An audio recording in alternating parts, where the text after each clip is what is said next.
As the ways that we socialise and study have shifted online since the pandemic, like many of you, I've moved to a more digitally focused world and am spending more of my time at home, sat in front of a screen. Whilst this is obviously really important to stay safe, stay connected and continue with my studies, I have found certain things particularly challenging. First, keeping a balance. Without physically going into university or meeting people face to face, I found that I was spending most of my days in the same space, just moving from screen to screen. This was making me feel tired, isolated and demotivated, and over time started to really impact on my mood.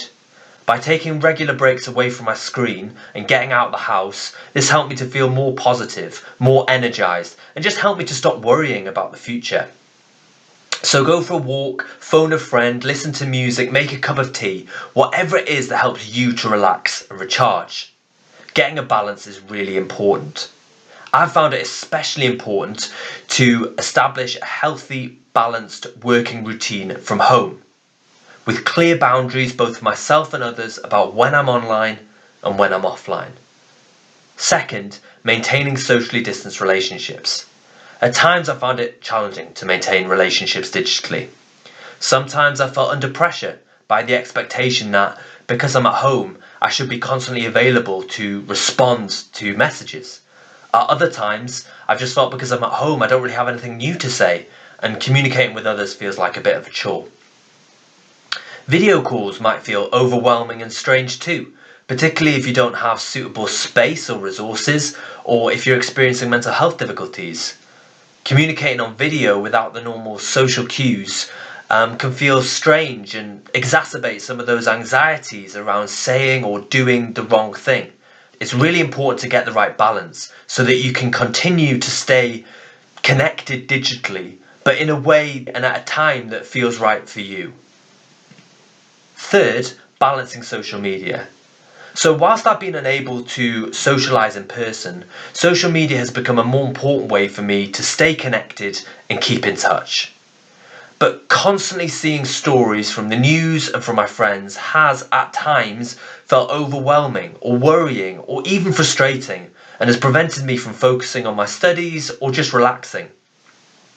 Especially at the moment, I'm finding that social media is really easy to feel like everyone else has adapted and has spent lockdown learning new skills, and that you're the only person that still feels anxious and uncertain about the future.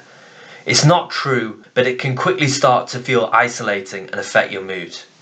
If you feel that social media is doing you more harm than good at the moment, take a break from your account so that you can adjust to the situation at your own pace without being too emotionally influenced by others online. Or you could try just checking your feed at certain times.